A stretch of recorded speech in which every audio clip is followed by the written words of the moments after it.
Alright, it's not even 9 p.m., but it feels like a late night. Here in Michigan, we are getting into late fall and early winter soon. But I wanted to record this video before we forgot this conversation we had today. Earlier today, I made a live. By the way, I apologize for the sound. We're gonna fix it. We're gonna fix my connection. But meanwhile, something I want to share with you, a realization I had after I finished the life and reconnecting with all of you. In Ukraine, I really was more of a liberal, more of a person with democratic beliefs and ideas. Well, first of all, I was very young, and I think that it's kind of cute in a way, to be a liberal when you're young and wear your heart on your sleeve and you believe ideas that don't have a chance to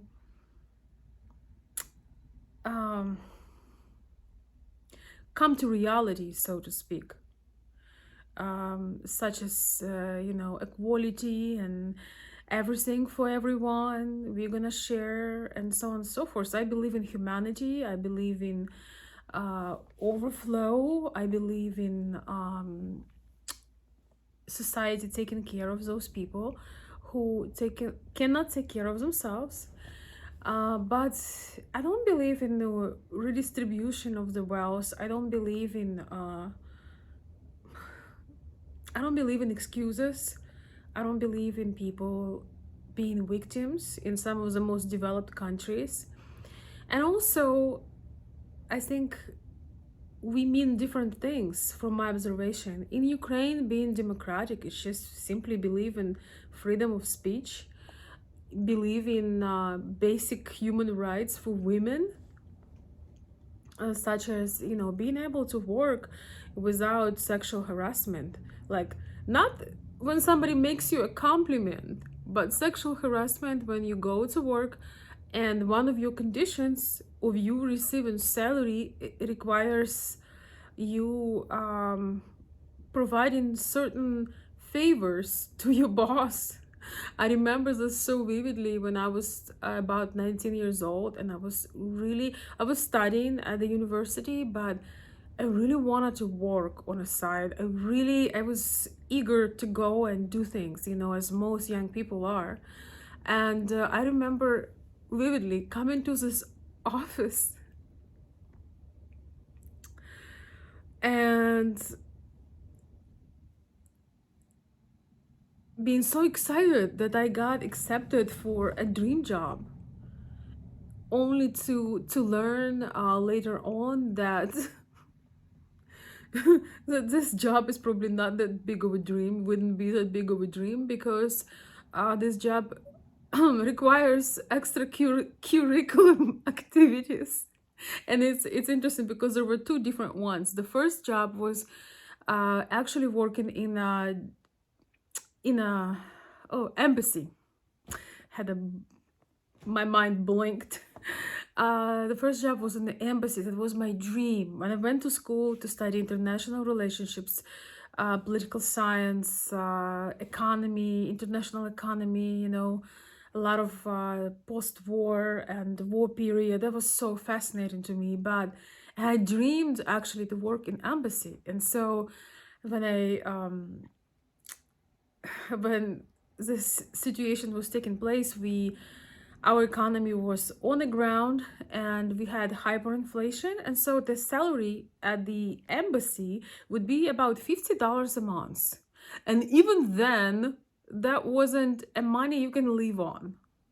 Sometimes economy is such that in some countries, maybe you could live on $100 or $50 a month, but it doesn't sound realistic even if it was some good years ago, right? So that job came with a condition of so in order to go to work every day 9 to 5, and then to get your $50 salary, that also includes, as I just mentioned, extra, what I'm gonna call extra curriculum activities to get the job and to keep the job. And although I was only 19 years old, I was thinking, man, I was young, but wouldn't say that I was stupid, because I was thinking to myself, if that's the way I wanted to make money, why do I need to get up every day 9 to 5? Like, what is the point to get a job when and have to do such things where you can just do that and get up where the hell you want, and not have a responsibility of showing up. So, to be serious, it's really funny now, but it wasn't funny then. So I think I could probably say that I was even a feminist, but a feminist for a just basic human right, a basic human rights, like being able to get a job without being harassed, without being forced into any kind of activities, being this is just insane.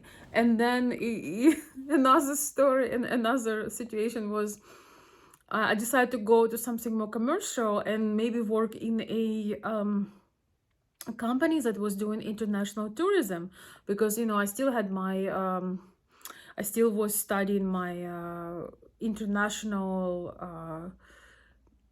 relationships, that we call that. It was a very popular faculty in Ukraine back then. And so anyway, I was so excited because I went to this company. It was a very well-known company, very, very well advertised, like one of the best in my native city, in Kiev, Ukraine. And so I was so excited, and I go to interview. It goes great, and the owner tells me that, well, we could not think of anyone better for us. And I'm just over the moon. I thought maybe that was just a moment. And so I was over the moon. And then he tells me, he casually adds that, well, here, he's like, well, it was a big company, so it has like 7 main managers, or like, I don't know, 7 bosses, however we want to call this. And he told me, well, we have these parties, that's just really remind me of some parties that came out recently, to the light. um, he said, well, we have these parties where we all kind of having fun. So when I realized what kind of fun it is, and it's like, it's just was, it's insane for somebody so young. If somebody, when somebody tells you stuff like that later, you know how to digest this, and you know how to maybe, not not take it too close to your heart.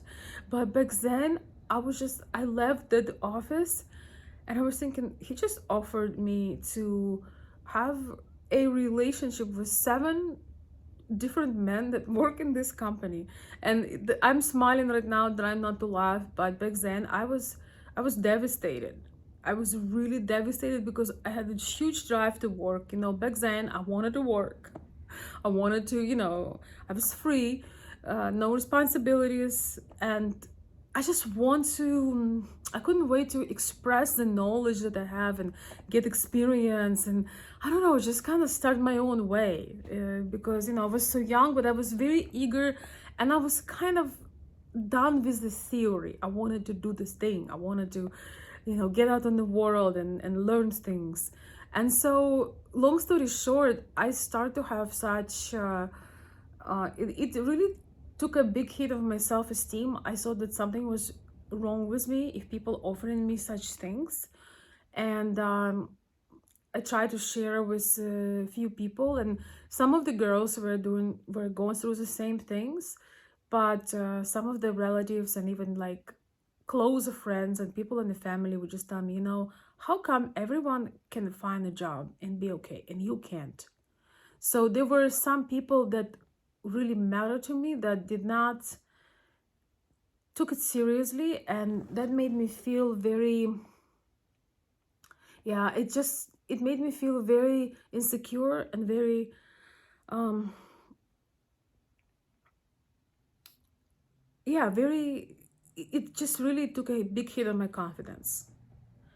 And yes, so I'm telling you the stories, these stories, because when I was in Ukraine, like late teens and my early 20s, I felt I was more on the progressive side. I was more on the side, give me some basic rights. I'm sick and tired of being harassed. It was not, I didn't call harassment when somebody opens the door for you, makes you a compliment. I've grew up in a culture of, we were so connected to our grandparents, which were World War II veterans. We have such huge respect for men, for noble men, for strong men, for men that probably turning now in their graves, because back in the World War II times they were all together, uniting and saving our countries, being so brave, saving us from the Nazi back then. And we had a cult of masculinity. So I've always loved men. I've always respected men, and both my grandfather and my dad.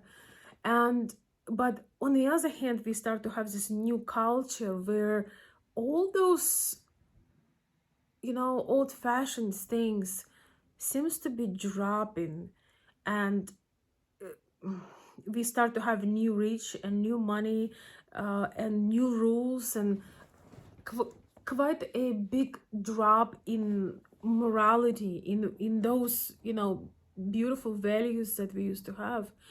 And so yeah, it was very confusing. But so I'm also sharing this with you because if you meet a girl in Eastern Europe and she tells you she's a feminist, don't take it seriously. In Eastern Europe, generally being a feminist, it just means um,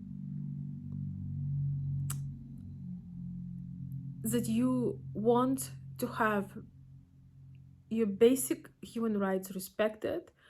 You don't want to be harassed. You want to be able to uh, go to work, have normal everyday life experiences, and not being forced into things that you don't want to do. I don't want to get too much into it, but I think you understand. It doesn't mean that you get mad at somebody who opens a door.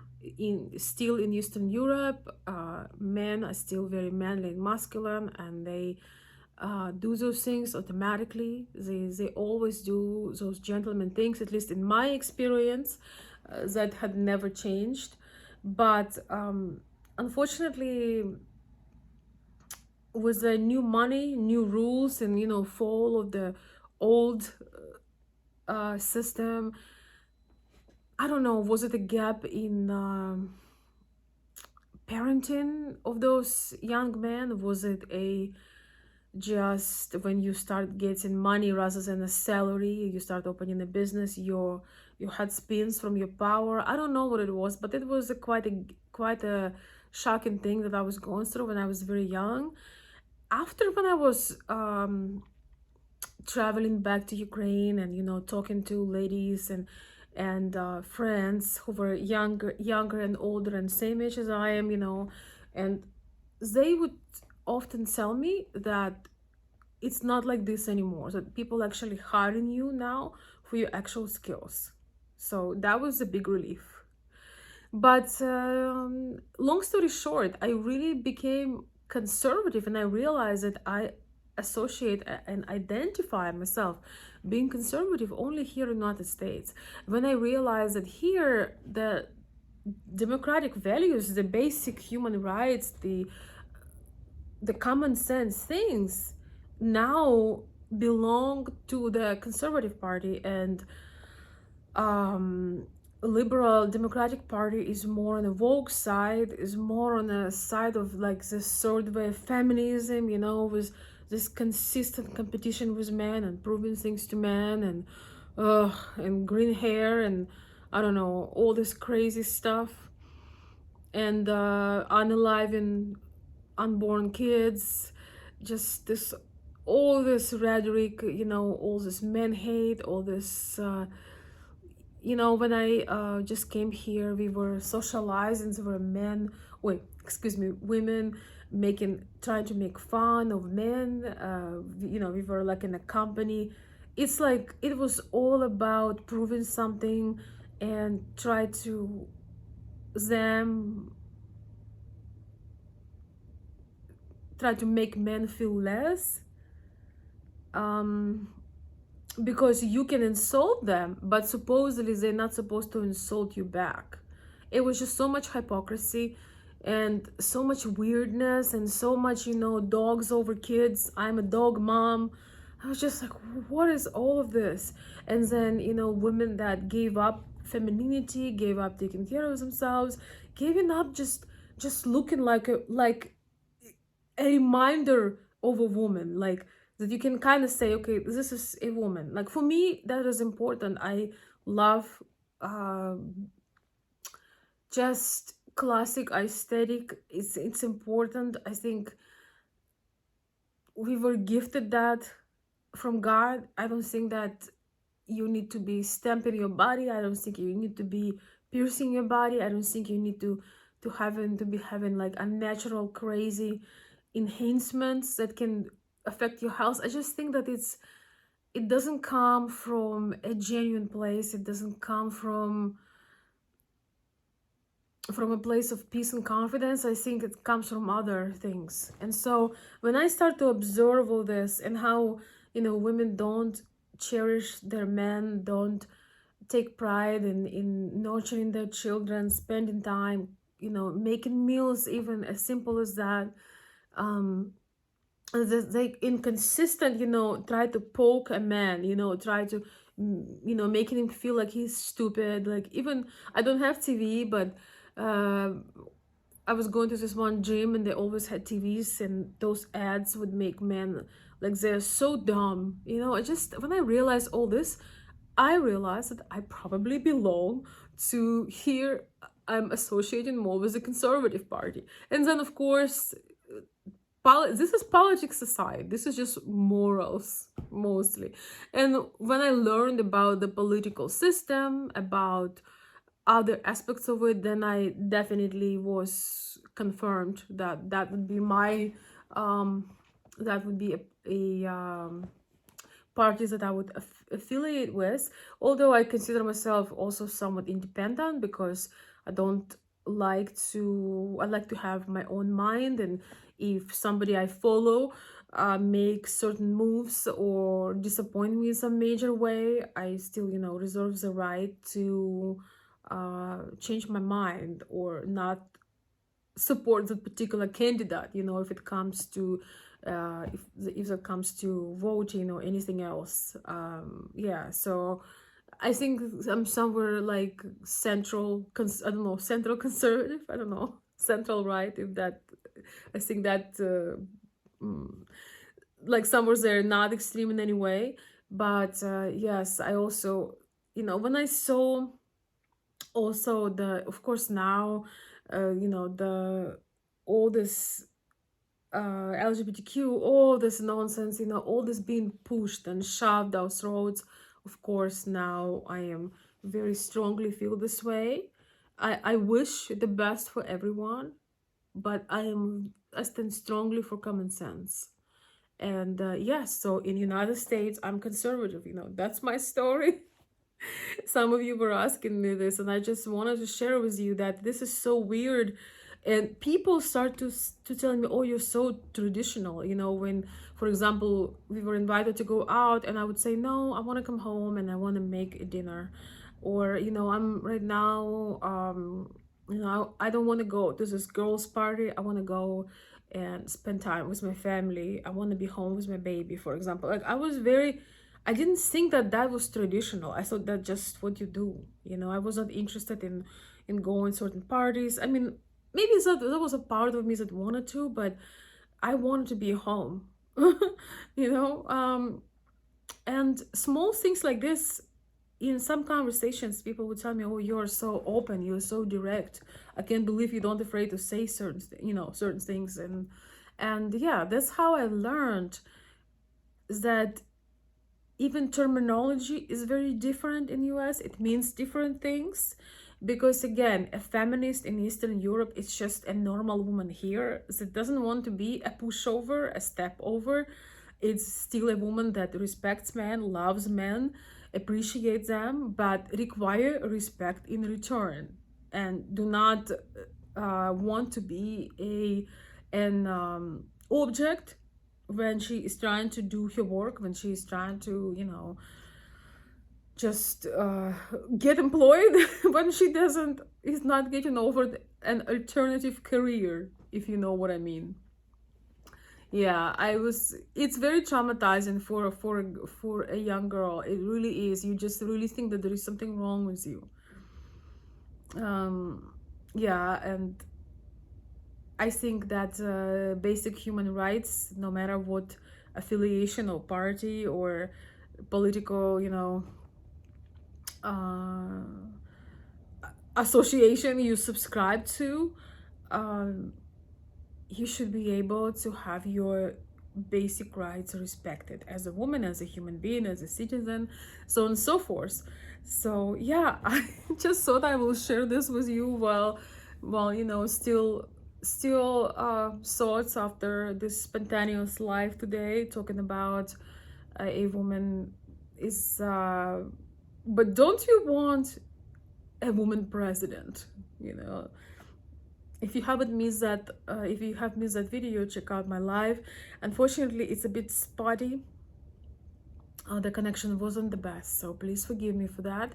I'm gonna try to fix it. I may need to get a new phone. I also have microphones somewhere that were gifted to me. I'm gonna try to find it and see if they work. I have the smaller ones that you can clip, and I have a bigger ones that's more stationary, but uh, we moved so many things, so I may have to get a little microphone, and hopefully the next time you can hear me much better. Thank you for sticking with a clicking terrible sound and still listening to the message. But yes, so yeah, from Democrat or slash liberal in Ukraine to a conservative in the United States. You live, you learn. That's what I wanted to share with you, my dear friends. And yeah, please let me know your thoughts. Have you ever changed your uh, affiliation? Have you ever maybe graduate from one to another? Have you ever had breakthroughs? I was talking to a guy one time. We were like in this beautiful restaurant bar. I was waiting for somebody. I was in this really nice place in Florida, and I was just having a casual. I love having casual conversations with people that I don't know. And he was saying how he was very like hardcore liberal from New York, till he went to jail for I forgot why. He's now like a broker, a guy who is into finance and real estate and all of that, but successful guy. But he said he went from from liberal to conservative overnight when he was in jail. He saw the mess and what happens when you are loose on your rules, on your orders, and so on and so forth.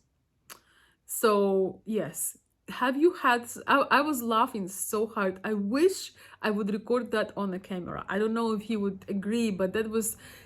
I remember not being able to stop laughing when he shared that story. So I guess I had something similar, maybe not as rapid, but I realized, okay, so here my values do not go with far left.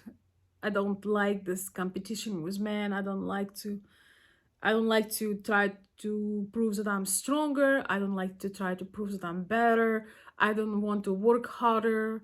I want to be loved and cherished as a woman, and I want to have my freedom of expression. If I want to run business, I run a business. If I want to be with my baby, I want to be with my baby. I don't want to be harassed.